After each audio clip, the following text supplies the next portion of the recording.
Gràcies, senyora presidenta. Senyor president, si té l'amabilitat de contestar a la següent pregunta, quines mesures ha pres el Consell per a garantir que dels seus plans econòmics anunciats arriben a les famílies i les xicotetes i mitjanes empreses, així com les contractacions i adjudicacions públiques servisquen per a pal·liar la crisi? La pregunta està formulada en passat. No me conte lo que pensa fer. Per favor, digue'm lo que ha fet. Per a contestar-te la paraula al president del Consell. El Consell va ficar en marxa un pla de medides per a la Comunitat Valenciana i entre els 8 mesos del plan d'impuls de l'economia valenciana hem arribat a una inversió de 800 milions d'euros, que és més de la meitat ja de lo pressupostat. Els empresaris no els apleguen els diners. No li pregunte vostè als empresaris amics. A ixos ja sabem que els apleguen. Vostè, la setmana passada, en un acte d'histrionisme supino, ens cantava així el xiqui-xiqui de la política valenciana. I ens deia 1, 2, 3, 4 i 5. Això, este xiqui-xiqui que vostè ens va fer l'altra setmana, seria en el Cruzaito, se li ha creuat a vostè la justícia. Vostè què ha fet? Amagar-se. I avui així vindre a rebre aplaudiments. Hauria d'aspirar a que li aplaudira tota la cambra. Vostè és president de tots els valencians, no només d'esta part.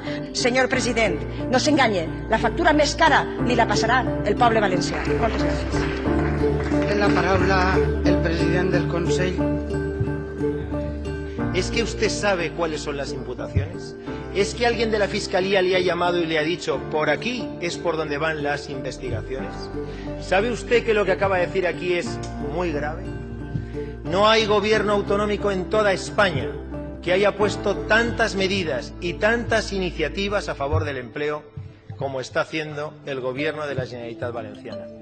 Lo que ha vingut vostè a dir-nos avui així és que a vostè li han fet un tratge mediàtic i jurídic per implicar-lo, segons diu alguna premsa, que nosaltres, premsa lliure, democràtica en este país, que el jutge ha demanat que a vostè l'imputen en un delicte gravíssim. I vostè té tot el dret a demanar totes les garanties per a defensar-se i per a criticar un procés que, segons vostès, el Partit Popular, ha estat instruït per un jutge que té enemistat manifesta amb el Partit Popular. Tenen vostè raó. Però jo li pregunto, vostè, que segons ha declarat li uneix una relació d'amistat manifesta amb el president del Tribunal Superior de Justícia de la Comunitat Valenciana, senyor de la Rúa, ¿va vostè a recusarlo? ¿Va vostè a demanarle que se inhibisca? Les da exactamente igual cuál fuera la materia, que lo tergiversan todo y empiezan incluso a no preguntar, realizando veladas acusaciones sobre cuestiones completamente distintas de las que les corresponde. La Fiscalía implica al presidente valenciano Francisco Camps en la trama corrupta. Jo li dic, no se fixe en el titular, fíxase en la foto. Confiança.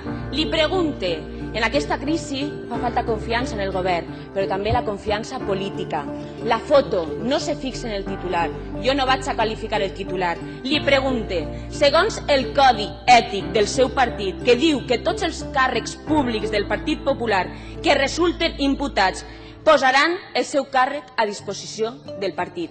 Signat per el Partit Popular. Confiança, senyor president. Jo li pregunte, en el cas de resultar imputat vostè, personalment, en una suposada trama de corrupció, posarà el seu càrrec a disposició del partit? Señores de la oposición, ustedes viven del lío y del circo mediático. Ustedes saben mucho de manipular, pero muy poco de gobernar y de gestionar. Este conseller y este humilde conseller que les habla, cuando lo habla, mira a los ojos, mantiene la mirada y lo hace con la cabeza muy alta, como todos mis compañeros, absolutamente como todos mis compañeros.